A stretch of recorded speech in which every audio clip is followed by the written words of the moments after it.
Good morning. Welcome to Brave Indigenous Conversations with Joan Jack. And this morning I have my wonderful niece. I don't want to say she's my favorite, but she kind of is. Said it. And I start every podcast with reading Brave Space. And I actually got this piece of writing through work you were doing. And I've Yeah. adopted it as the intro to my podcast. It's so wonderful. Okay, here we go. Brave space. Together we will create brave space because there is no such thing as safe space. We exist in the real world. We all carry scars and we have all caused wounds. In this space, we seek to turn down the volume of the outside world. We amplify voices that fight to be heard elsewhere. We call each other to more truth and love. We have the right to start somewhere and continue to grow. We have the responsibility to examine what we think we know. We will not be perfect. It will not always be what we wish it to be, but it will be our brave space together, and we will work on it side by side. And that was written by Mickey Scott B. Jones. I did a tiny bit of research about her and found out that she's gone to the spirit world. And so I'm really glad to be able to continue to honor her work. So this morning, Gaetakai is here. I'm so excited you're here. And as I was sharing with you, I invite all my guests to introduce themselves. Oh, we're losing signal. Oh no. Oh no. Just hang on, everybody. It'll come back. Did you lose signal, Henry? No. No? Okay. Oh no. Okay. This has happened before because we all live where we live. And I think it's me. Yeah, it's me. Oh, there she is again. Okay, I think it was me. I think that was me. Our Starlink has been acting funny. Anyways, we don't Okay. edit. We don't edit out anything. This is real. This is real life. Okay, Yeah. you go. Introduce yourself. Okay. So my name is Gaetica Jack, and I am a Taku River Tlingit woman. I am the niece of Joan and Brian Jack. My mother's name is Yvonne Jack, and my grandparents, their names were Sylvester and Evelyn Jack, and I currently am doing work. It's funny because you and I are in such personal relationship, Auntie, that it just seems kind of like strange to be like giving a professional introduction. But yeah, I'm the executive director of a nonprofit that predominantly does work to really revitalize and bring back and empower Tlingit ways of being. We're focused on language revitalization right now because I believe that is at the core and the epicenter of being able to empower our people again, and where the healing lies, and where we are going to find all of those things that we're looking for as an Indigenous people. And so, yeah, that's what I'm focusing my life on right now. Beautiful. Can you please introduce yourself in your language, even though many people won't understand you? I think it's really important we do that.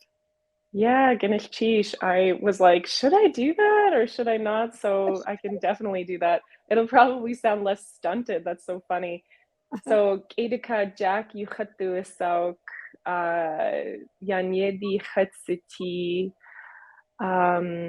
Achla Ivancha Kastin Yudu Sauk Achlich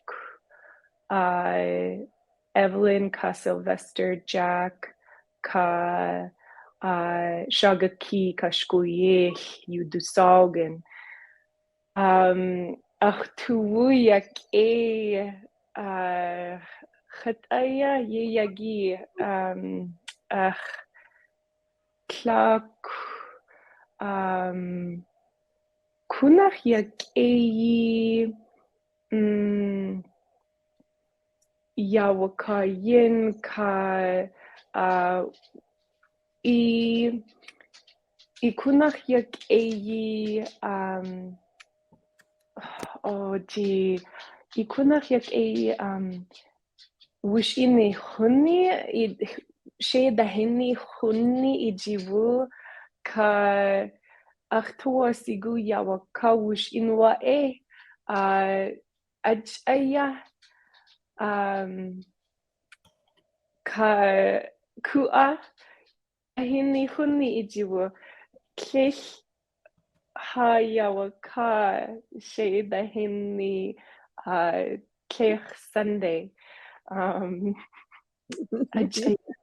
So I was just saying that I was introducing myself a little bit, and then I was just saying I've been wanting to, or I was trying to say I'm a baby speaker, by the way, everybody. So I make a lot of mistakes, and my grammar's not correct. But I was just trying to say that that I've been wanting to speak with you on your podcast for a while, but you just have so many friends and you're so good at talking and you're so good at being connected with people. I was trying to figure out how to say that it's been many weeks and we haven't had the chance to actually get on the podcast together yet. So I'm really excited to be here today. Oh, wow. Me too. I love you so deeply.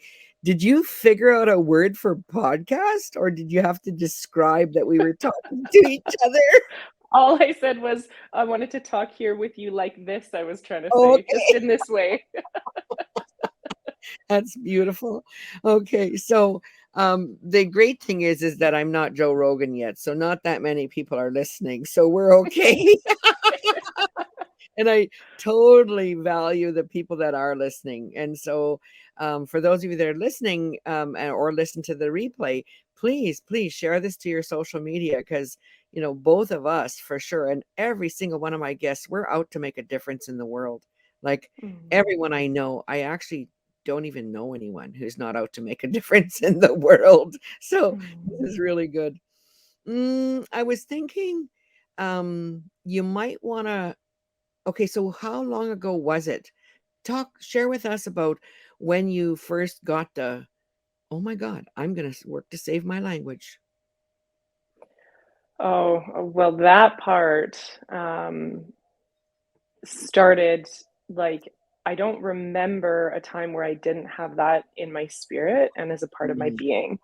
mm, But I do have this really clear memory of being at my grandma's camp, the round robin camp down at the mm, point.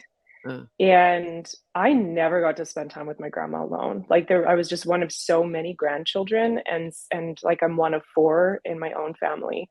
And so I don't even know why we were like there was no one around us. That never happened. mm, Um, but I remember her skinning this beaver and she was processing it, and I was standing with her, just spending that time and like learning by mm, watching. And she somehow she was like just kind of talking to me, and I was just like I remember just like nodding and just wanting to drink in all of her words. And I was so young, like I was definitely like between 5 and maybe like 8 years old. And I just remember standing there with her and her talking to me, mm. and me just not even wanting to say anything out loud because I just wanted to hear everything she had to say to me. Was she speaking And Fluent? she wasn't, she was just talking in English, but then she did say something in Tlingit and I couldn't understand her, Mm, or perhaps maybe I had even said something to her and she just had this moment where she was like, and I remember so clearly it was mm. Hinach Tawasigo. She was like, you Ah, say that Hinach Tawasigo. And ah, she did the thing that our grandparents did with us, where she was just like, say it. And I was like, you know, Hina, didn't know how to say it. She was like, it's like this, Hinach Tawasigo. And I was like, okay, I'm going to say it again. And then she say it again. And then I was like, okay, I'm kind of getting it. And then she'd be like, say it again. And I was like, I think I'm saying it the way you're saying it, but I'm like so new. So I just had that moment with her. And then I remember her grabbing my hands oh, and holding my hands and telling me that we needed to save our language, how important our language oh my was. God, you're just making me cry. I cry every time I talk about this memory. And she I could feel in her energy just something so it was like and before that day, I kid you not, I didn't even know that we had a language. I had no idea. Wow, eh? I didn't know that we spoke something other than English, and so when she held my hands, I just so many things were, like, landing in me, in my body, and, like, it was that feeling of, like, having memories come in from, um, like, generations ago and in my DNA that was already there, like, um, getting activated, and I remember at that moment taking on the weight and the Mm, responsibility of raising my children in the language, I think mhm, was what I wanted to do, but also doing whatever I could. yeah, And that wasn't there for me every single day of my life. Like I did a lot of things and I played basketball and I traveled the world. I did a lot of colonial things mm, before I came back home. And I like stepped into what has become my purpose. mm, But so how much I could know rationally how that seed and that moment and that gift that my grandma gave me became my reality today and became the path that I would walk, I'm not sure. But spiritually, it's so clear. Like yeah, it's just like, of course, yeah. that was Such a a big part of powerful, that. such a powerful moment for all of us as Indigenous people. Like I can still feel the energy of that in my throat, in my space. That the Yeah. that the reclamation and preservation of our languages is key to our healing. Recently, Watsait, my husband, your uncle, said, "My language is my medicine." You know, Mm, we've both been in your class 3 times, and because it's really challenging to learn. Apparently, I might have this statistic wrong, but it I heard it many years ago when I first met Tlingit people. And it was Jeff Lear, I believe, who said it. He's a Tlingit speaker out of Alaska.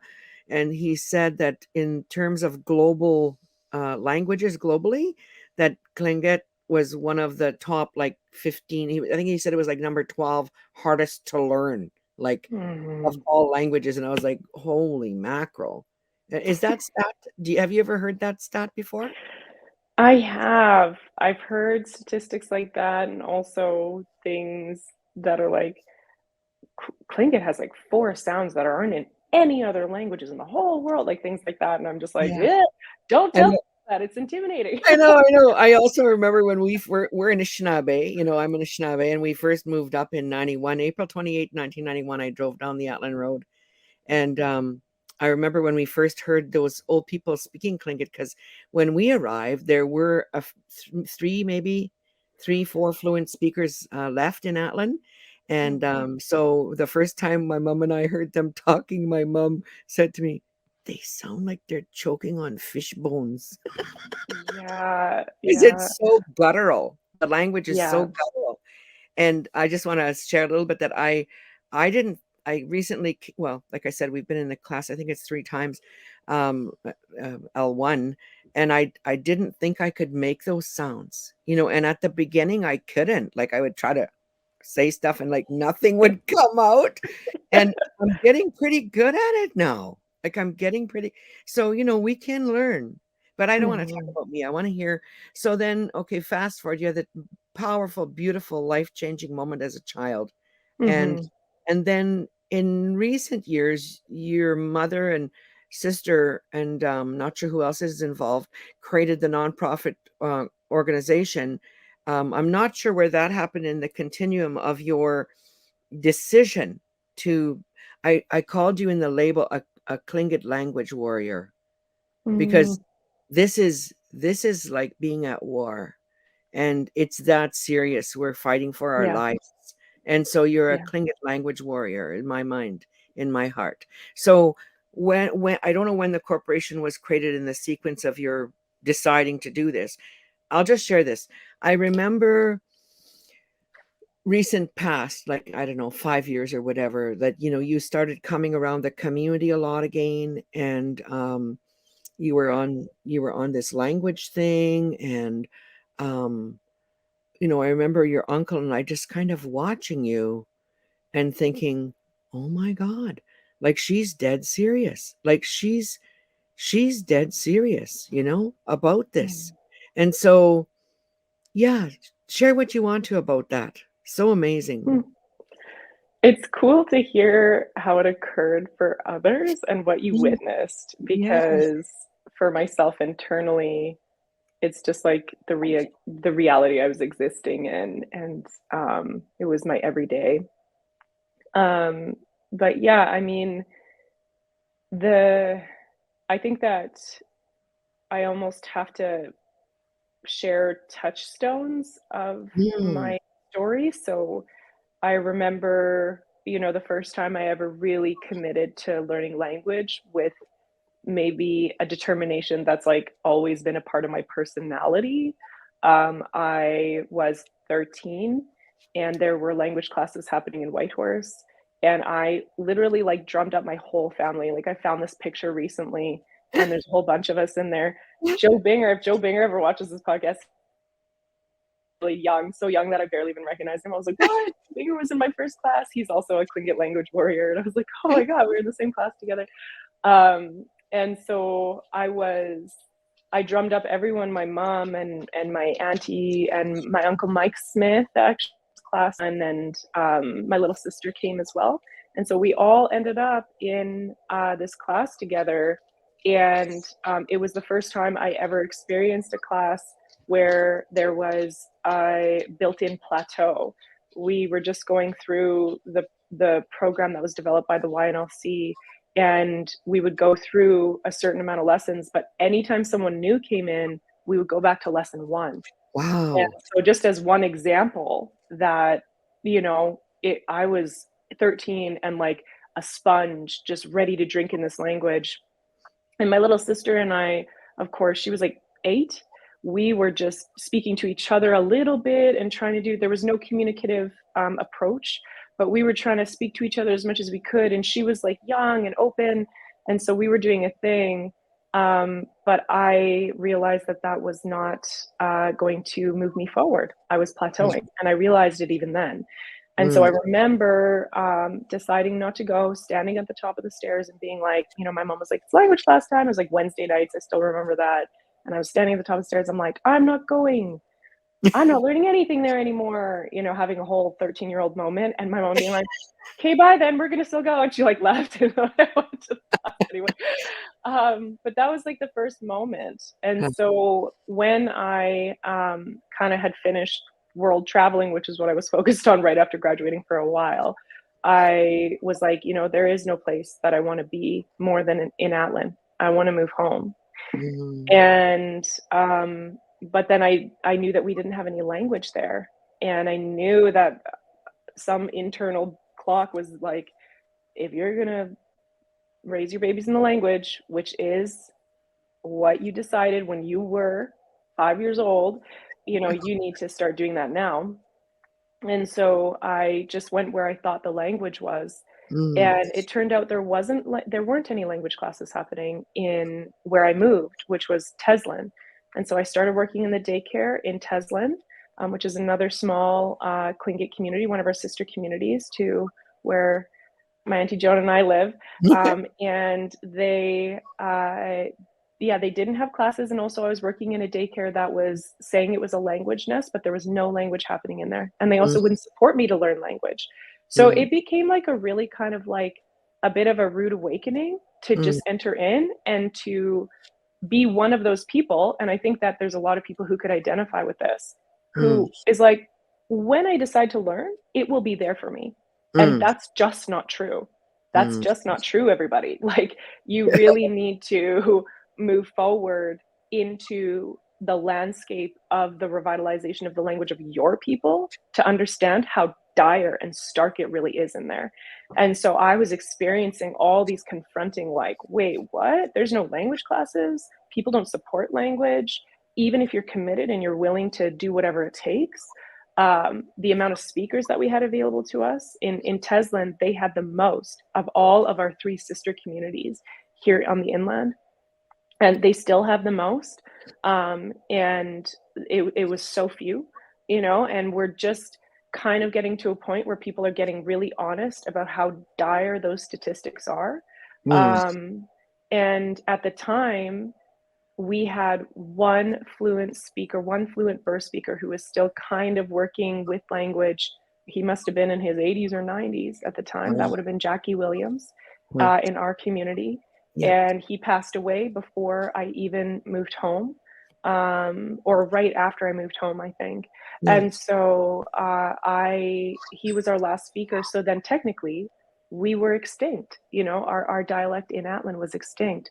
And I didn't even realize that until 2 years ago. Like, really, I started working some of these truths into the presentations I was giving. And when I realized that, I just bawled my eyes out, Yeah. but so those were some of the moments that really led up to me then discovering I was still actively seeking out and being determined about wherever I was going to go. I was like, I'm going to go wherever I need to go and do whatever I need to do to do this work. And I think maybe the more scarce things became, the more determined I became, which is like such a I don't even know what that means, but I then through my work in the daycare, I was connected with a Tlingit language session, and I could tell this story in more detail, but the long story short is I ended up getting connected with someone who was an apprentice in a brilliant, like just fully formed, comprehensive language methodology and curriculum, language revitalization methodology and curriculum, which I think is very actually, we should really define that. Language revitalization Yeah. work and the curriculums and methodologies that you build to do language revitalization work is very different than just language learning tools. And I think that people really need to start making that distinction, because bringing a language back from the brink, from having only 1 or 2 speakers in an entire community, is very different than being able to do something like a master apprentice program, where you still have young speakers who are in their 50s who can work one-on-one with people. If you don't have that, then you are looking at a very different scope of work and programming. And a lot of times people are not identifying that. They're going in and saying, what's been successful in the past? Okay, Language Nest and Master Apprentice, let's do that, versus really assessing where your community is at. And for us, we were a stage 8 on the GID scale. That means that we're a step away from being in museums. That's awful. So yeah, so I think that all of that, really, and there's a whole bunch more that we don't even have time to discuss here around what happened when I really got in contact for the first time with a successful methodology. And the very first lesson I ever learned in the methodology that we're working in now, that was created by the Salish School of Spokane, who are successfully doing this in Washington. The very first time I ever learned a lesson was in Salish. And up until even just a couple of years ago, I could still remember those words that I learned. It was just, I could feel the difference. It was so different than anything I had ever experienced. Yeah. And so from there, I was hooked. And I got more and more bought in as time went on, and the more language I learned, and the more I witnessed people doing things in a way that didn't seem to be resulting in them learning language as Yeah. quickly. Let's talk about that a bit. And it's controversial, and I'm probably going to offend a listener or two, which is, there's no safety anywhere. It's inside me. So, Mm-hmm. but I think it's important that we have this podcast is called Brave Indigenous Conversations, and I think Mm-hmm. it's important that we have these, we be brave and have these conversations. Like, I think it's important for all of us and the listeners to understand the distinction between what happens in the schools today around native language, native language class or French class or whatever, that methodology of language, I don't even think it's transference, but language, whatever it is, class. And then Mhm. everybody checks that box. And oh, yeah, like school divisions here in Manitoba are like, what are you saying? We're furthering colonization. We have native language class. And then Mhm. what is happening through this other methodology, which in my personal lived experience so far is more akin to it's spiritual, it's healing, it's a bubble. Mhm. It's time stops when Mhm. we're there, and it's joyful and Mhm. playful, and I'm gonna learn to be fluent in Klingit eventually. Right. So what is happening in the mechanics of those two methodologies? What's different? Mhm. And not blaming or shaming or anybody. Like, I know, like, there's language, lots of people have spent their whole life in what we all commonly understand to be native language class. And Mhm. your grandma, Shkuye. I mean, Shagaki was, I said your grandpa's name. Shagaki was a language teacher in the school. Mhm. Uncle Willie was a language teacher in the school in that methodology. People we love are teaching, doing their very best to preserve and save our languages in that methodology, but it is not producing fluent speakers. Just like you can take Mhm. French in school, in the public school for 10 years, and then, I mean, I've heard so many people say, yeah, I took French, I don't remember a damn thing. Mhm. Mhm. Yeah, I mean, I so identify with that as someone who also took French as a second language program in public schools for 13 years, from kindergarten to like all the way through grade 12. There was, I mean, a certain amount that did end up sticking and transferring, but just like so little in terms of uh, if you're looking for fluency. And I think Before that there's a, before I just want to interrupt you, sorry, because I yeah. think it's really important. Before you answer this question, I want to share with you my lived experience around the methodology you're growing in our Mm-hmm. community.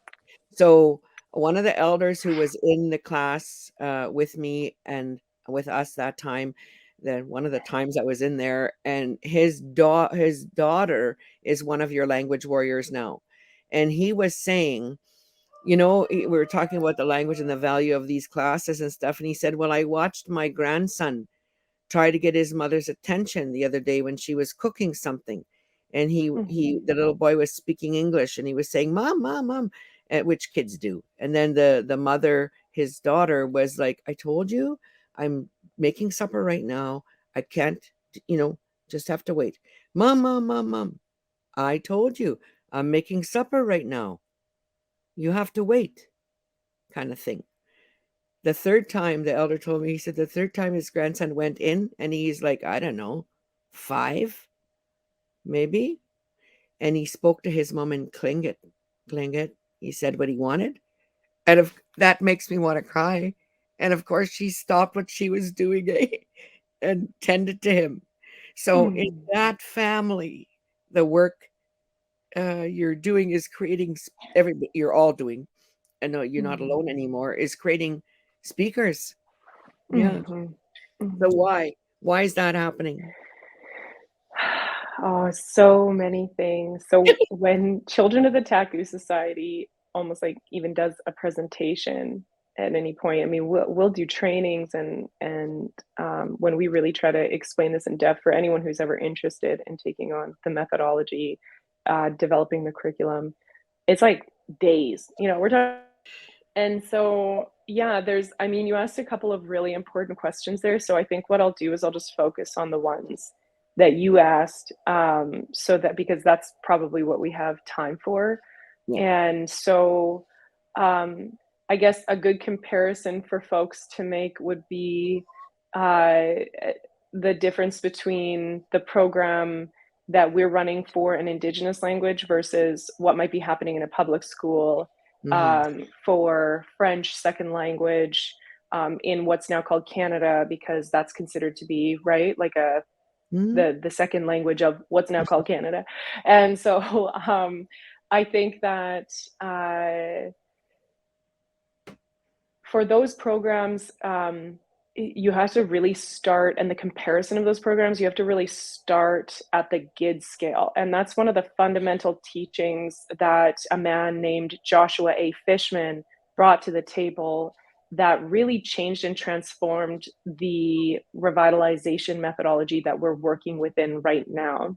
So, And just for so listeners who don't know, GID is just GID, and what does that stand for? Is it GID?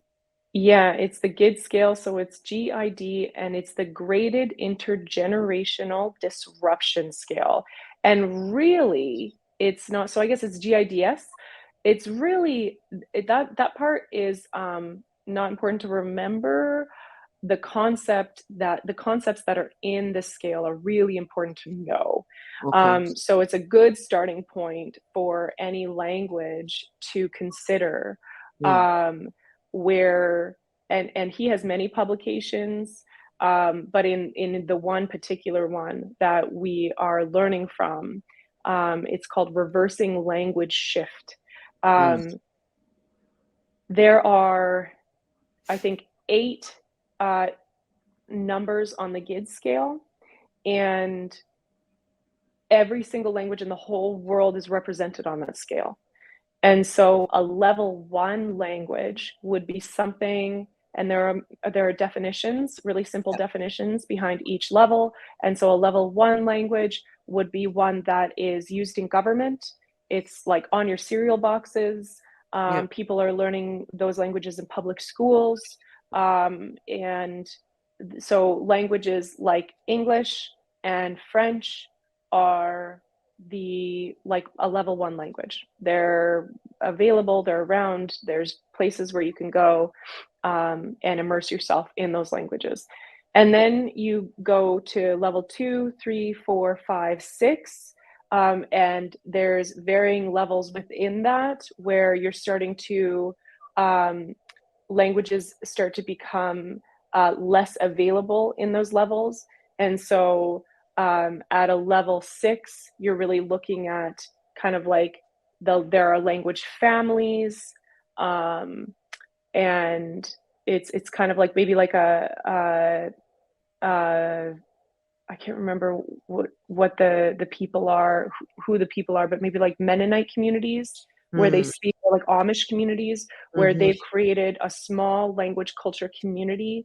Mm. They may still be teaching their kids, like homeschooling their kids in their language, but Mm. they're really having to create a small language culture community in order to be able to continue on to pass on their language intergenerationally within the larger scope of a dominant language. Mm. Um, and then you're moving on to stages 7 and 8. And at that point, you're getting into basically the statistics for every Indigenous language across Turtle Island, where we really, the numbers are pretty stark. And a lot of, there may be a few exceptions there, but the majority of the languages are looking at having all of their speakers are usually elderly and culturally isolated. And so when Mm. you say culturally isolated, that means that they don't have anyone to speak about their culture and in their language to. Mm. And the language is not being passed on to future generations. And you don't have any parent age speakers. And so, and then once you Just I'm get gonna off the interrupt you ship, for a second. I know you're really good at keeping your thought and continuing, otherwise I wouldn't interrupt you. But we've had so many conversations.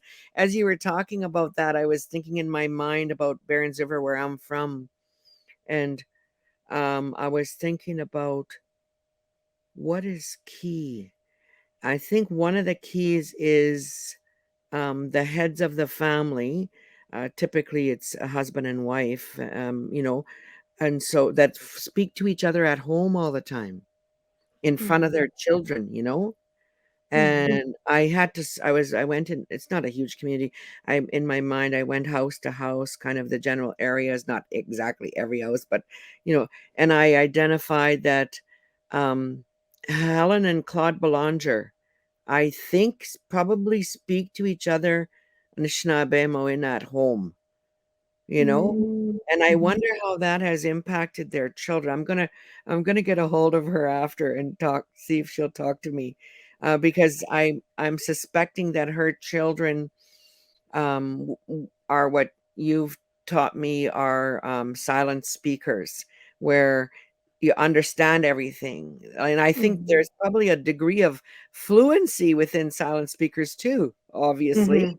You know? Mhm. Anyway, I digress. You go ahead, go back where you Yeah, were. yeah. Yeah, Sorry. there's so much, It's hey, so and it's all interesting. connected. It's Oh all my God. connected. Yeah.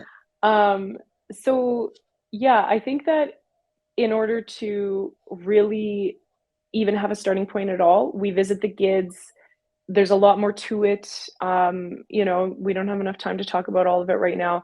But I recommend, as a starting point, that every program and every community go through a process of assessing where they're at and really grounding themselves in teachings that are honest and really you're confronting yourself with the reality of your circumstances in order to move forward with the kind of like expediency that you need to be able to take radical action is probably what's needed in your language. It was in Shinget. It really was. And so it still is. And so if you're a learner or you're a curriculum developer or you're a program manager, like really like get yourself grounded in what that looks like. Because I think that, and I just want to touch on this really lightly, there can be a lot of language pageantry in communities, which creates Yeah. a, um, and language pageantry, an example of language pageantry is when people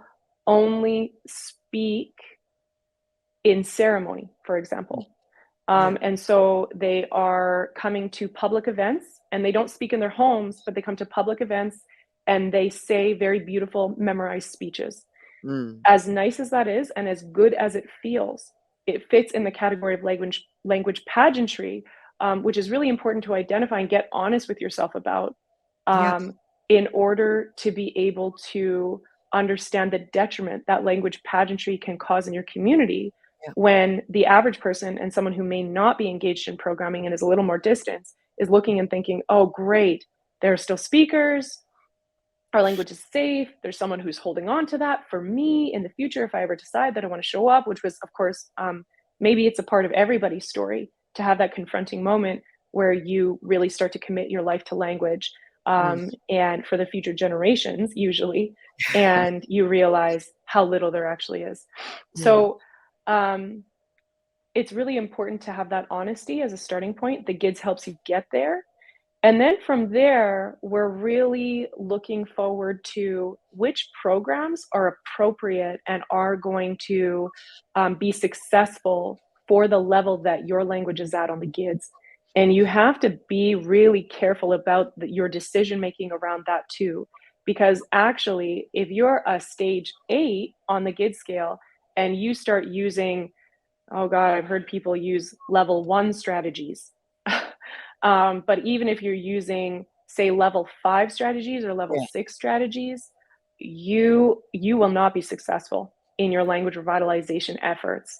And I think that a lot of people are saying things like, well, it's better than nothing. Yes. Or I've been doing this my whole life. What do you mean that this hasn't been successful and it hasn't made a difference? Things like that. And it's really important for people to be open to the possibility of needing to do something different. And also, another honesty point is to look at how many highly fluent speakers your programming has created over the last, I would say, at least 10 years, Mm. but ideally more like 5.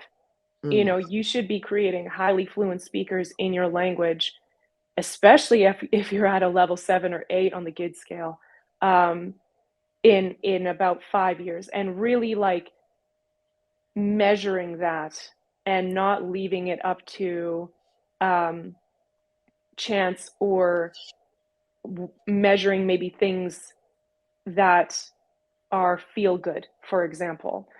So Or look I good. think, or look good, yeah.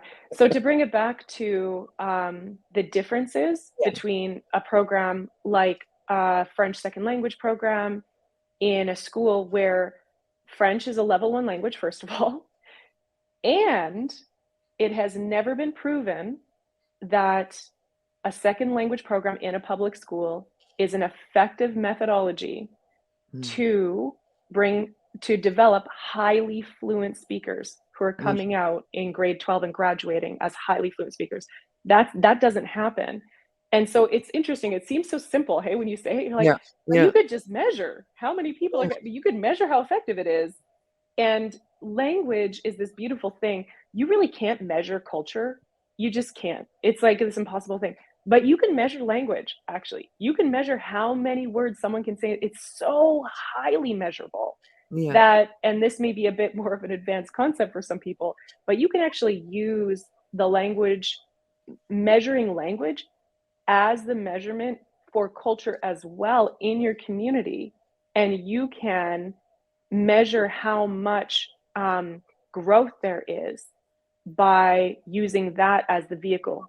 And so it's funny, we just, there's so much that's available to us, and it's so rare for people to implement just these, like, almost, there should be like 5 common rules that everyone has to go through, Yeah. and a lot of people just aren't doing that. And when there's been a few times I remember I was lucky to be engaged with an effective methodology, which Mm. the Paul Creek curriculum and methodology is so effective, especially for languages that are in the revitalization moment of being a stage 8 and trying to move anywhere else. And I was very lucky that I didn't spend a lot of years, a lot of life energy doing something that wasn't effective. Yes. um, and the controversial kind of statement that a lot of people don't want to hear actually may have contributed to the death of my language, which Mm. is what happens when you're working in ineffective methodologies. Yeah. um, and so I was so lucky. I think it also, like leaving when I hear, let's just take my own children, or not necessarily my own children, but children who've gone through Tlingit language class in Atlin, or, Anishinaabe Moin in Burns or whatever, because they're not left in a state of fluency. I think Mhm. the methodology creates uh, a negative attitude towards one's own language. And it's Mm, even more cultural self-hate, like a yeah. devaluing, like a devaluing. Like, this, my language is not valuable enough for the schools to even put anything in place that would leave me fluent. Ooh, that's a yucky thought. Yeah, I mean, I could see that, and I have had, as someone who's a couple generations away from the fluent speakers in my family, I really recognize that. Yeah. The programs, I mean, second language programs in French in schools around us are not effective. Mm. But the Indigenous language programs had significantly less resources, significantly less teachers. I remember the like kind of reality of those classrooms being, it was like you would probably go in there. They were widely considered to be a joke, and they were widely considered to be a place where you could go to get an easy grade, an easy A. They were widely considered to be the place you could go to get that, like that, to get an easy second language mark because you needed that to graduate.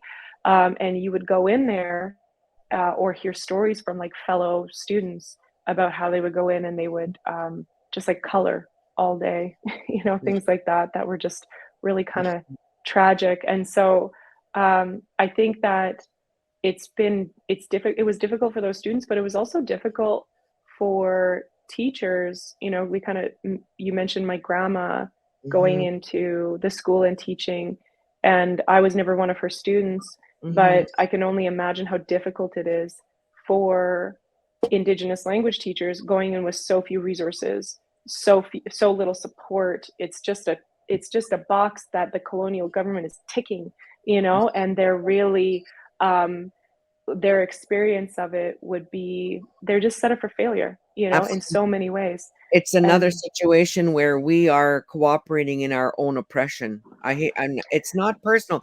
Like I know a right, lot of native language teachers out there that would they're willing to die for the language. They're there because they exactly. believe in the language. But the method also, we have a question. Vera is asking, Taltan friend of mine is Mhm. asking, what is the methodology you referred to when you said you were fortunate to be in? So I think in the last few minutes that we have, maybe I should stop interrupting you, and you could maybe talk more about the Paul Creek methodology and why it's different. Okay, so we've talked about what's happening in the schools with French and native language, and how that is not, the facts are that is not producing fluent speakers. Yeah, You may have had a great native language teacher, which I'm sure you did, but you're not fluent. And so, what's the right. difference with Paul Creek? Yeah, so the Paul Creek curriculum, and this was something, actually, we just don't have enough time for all the things, but I just wanted to respond to something else that you were kind of Sure, asking about earlier, sure. Auntie, and say, from a big picture standpoint, it really is attachment based. So fundamentally, um, I mean, maybe it would just be most helpful for me to talk about some of the story of how it came to be. I think that that would be maybe most helpful Sure. and And we'll help to have you back understand. again. We'll have you back again, obviously. Right. We need the time. So Uh, much to talk so about. the there has been there were two things in my witnessing, and maybe you'll have Chris on this podcast at some point, and then he can correct some of the Hey. things if he disagrees with me. But I'm gonna tell what I understand, Okay. um, as someone who took this on. And so there were two things that really came together to create the Paul Creek curriculum, and I think that both those things needed to be so essential from that grassroots kind of like organic growth of the methodology. And one of them was that there was a very like a man who I consider to be a genius. I hope he does not mind that I would say that about him. A very, like, he's just like this one of those humans that thinks through every little detail and captures everything and is capable of holding all that and bringing it all together in a big picture. Really, really deep critical thinker. And he was also trained in language. He was a high school Spanish teacher. And so his life had been committed to learning how to do this thing and doing it in language, because there are very pillars of understanding that support learning in any language. And he had that. And so he had a base foundational understanding of this. And then his wife, Lorraine Wiley, so his name is Christopher Parkin, and his wife, Lorraine Wiley, she was a community member. And she was the one who I think brought that really like grassroots community understanding. And she moved home specifically to learn her language. Very same story, very similar story to what a lot of us experience. She moved home to learn her language, and she was plateauing in the language classes. Like, you could just replay my story. She plateaued in her language classes, and she felt frustrated about it. And so she turned to her husband, who she knew was a Spanish teacher in high school. And those students in high school, if anyone knows kind of learning Spanish in high school, usually you're just learning Spanish for the first time. You're not taking it all the way through school. So in high school is the first time you're even introduced to Spanish at all. And so he was taking his students all the way from zero language ability to being able to have baby conversations in 4 months. And Mm. she was like, that's not happening in my language, my Indigenous language classes. How are you guys doing that? Please help me to do something to save my language. And as the story goes, he was just like, oh my God, you don't even understand what you're asking me. Like, this is so much work. And so they started working together, and every single step of their language and curriculum and methodology development was organic, where they started off thinking, oh, we're just going to develop one textbook, that's it, and we'll jump in there and we'll see what's needed, and we'll develop the textbooks based on the need. And so Lorraine was the one who wanted to be able to speak. And so she would say, I need a lesson on cooking, and I need a lesson on how to have a meal, and I need a lesson on clothing, and I need a lesson on, and he would go through the process of putting those lessons together. And they were recording with elders, probably learning exponentially along the way, all kinds of things. But then once they were finished that, they were like, oh, well, we need a second textbook. And that needs to happen. And Lorraine was working she had started a language nest by then. And so they decided to, I don't know if this was the connection point, actually, I'm just making a guess, but they decided to make the textbook story-based, probably partly because Lorraine was in the daycare. So then as they were developing their lessons, she continued to say, we're in the daycare, we need to be able to know how to say this amount of language to the kids, and we don't know how to say these things to the kids. Can you develop that next? And so I think that, and then their son joined in, and he went to Harvard and got an education degree specifically, surrounding language. And Christopher Parkin's brother, he's a similar sort of thinker, and apparently is like kind of brilliant in the language, like the pedagogy of like grammar and language rules. And so there's so much there that I think developed organically and came together because of the need of a core language group, people who were just committed to becoming fluent. Nice. And so all of that, but then, and I only have a couple more minutes, so I'm just going to speak to this.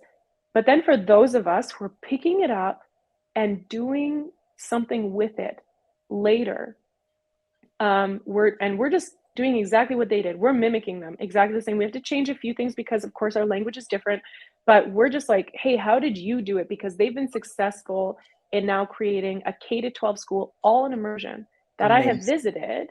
And it blew my mind. Like, I'm surprised I came back with any hair. Like, I was just like, what? This blew my mind.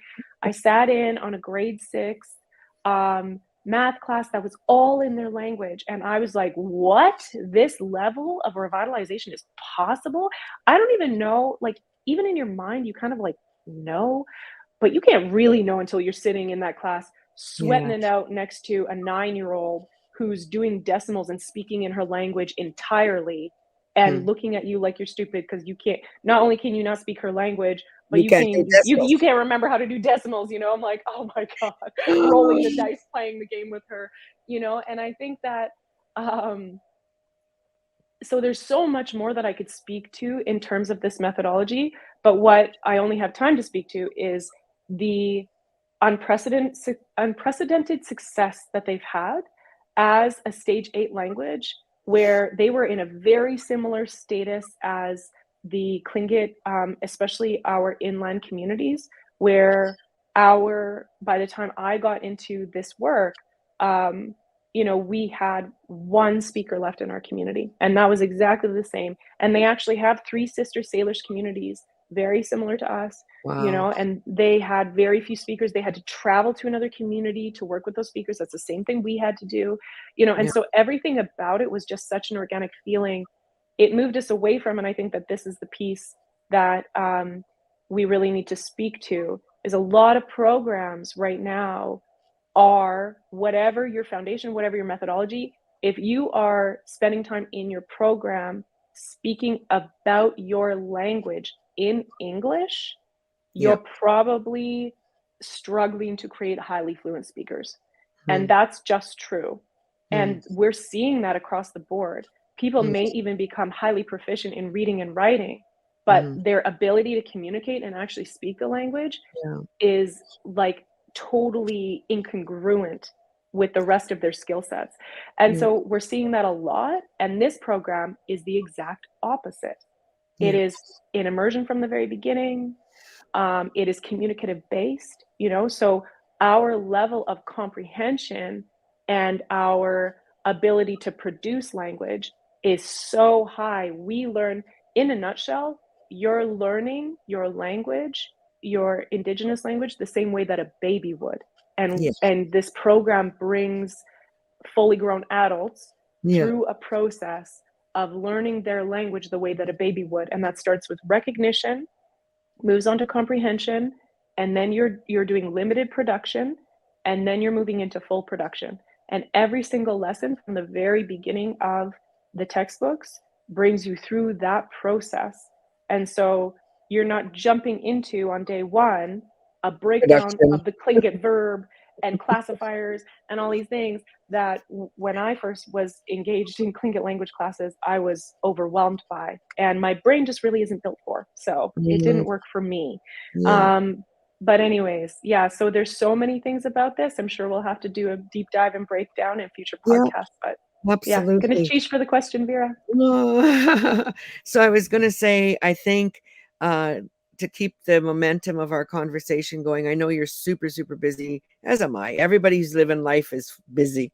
And so I'd like us to try to commit to looking at scheduling to pick this conversation up in a couple of weeks, maybe, while it's still sort of in our space. And we can look at any availability in October for you. I Okay. want to make some closing thoughts.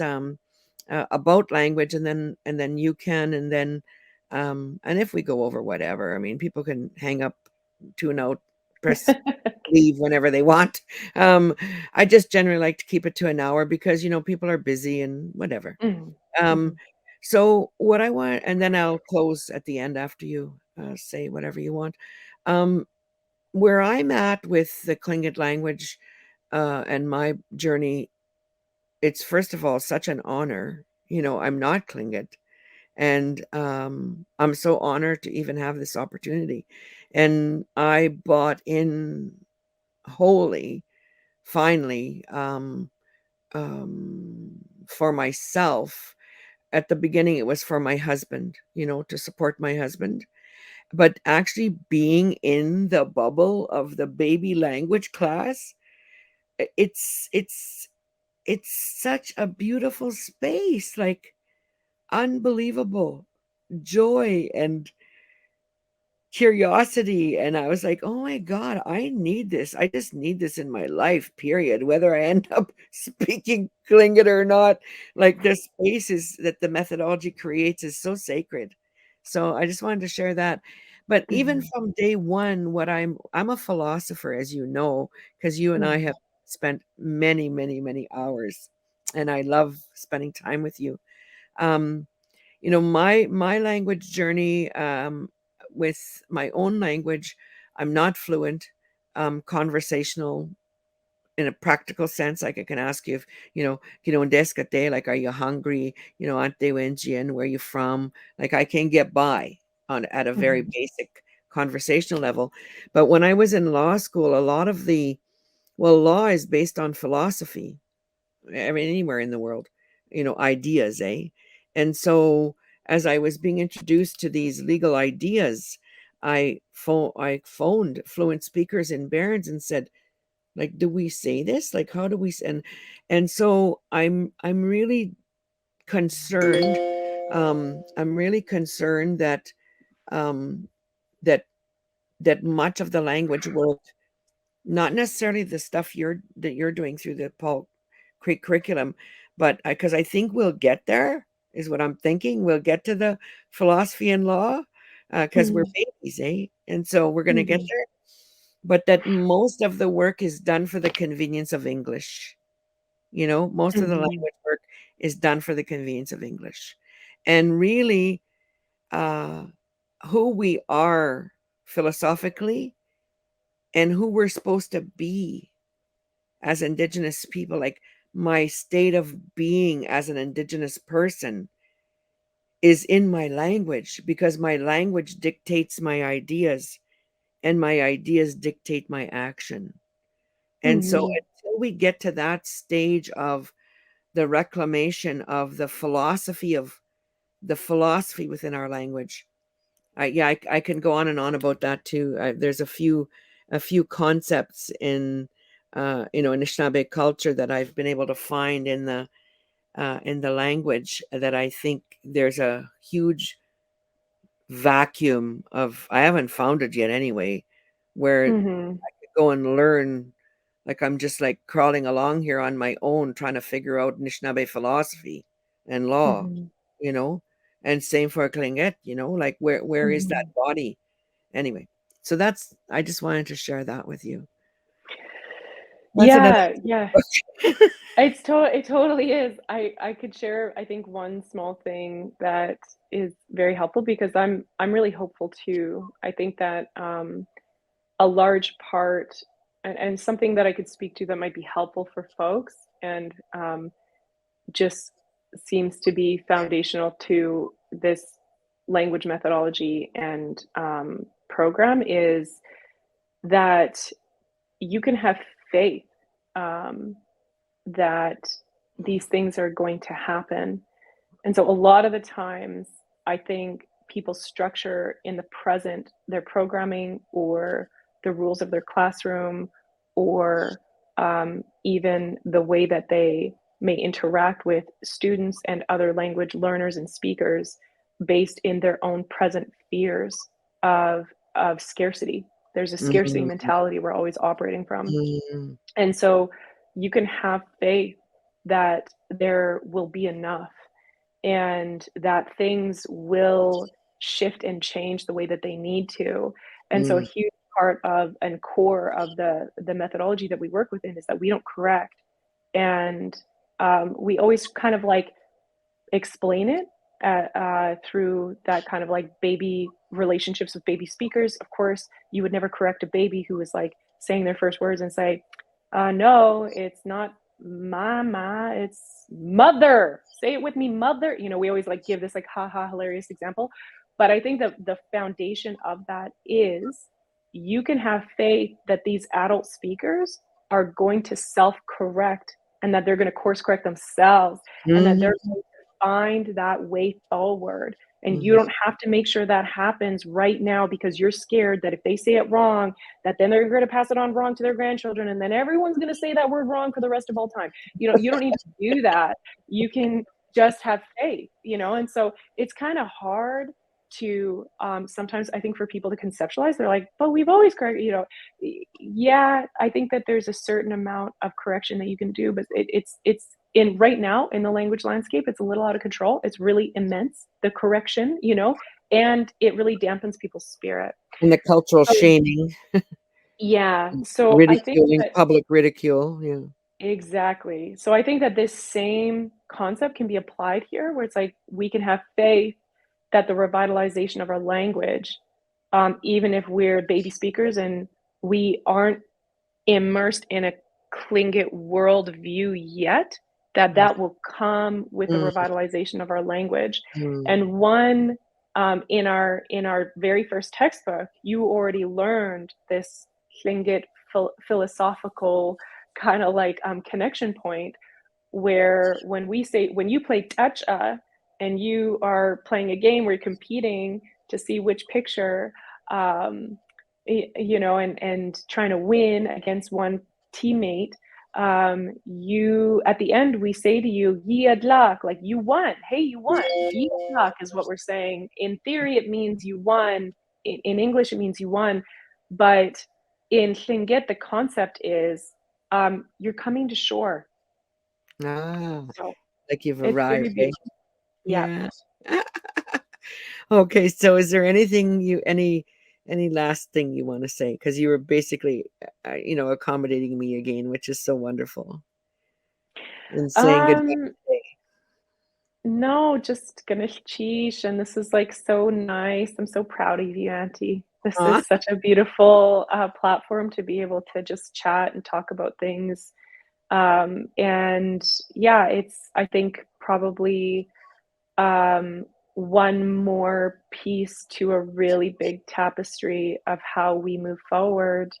Indigenous languages are in their revitalization movement, but we're also growing in all these other areas where Indigenous voices are taking up space and being empowered um, to speak truth. And this is one of those platforms now. And so I just feel really proud of you. Ganesh Chish for having me today.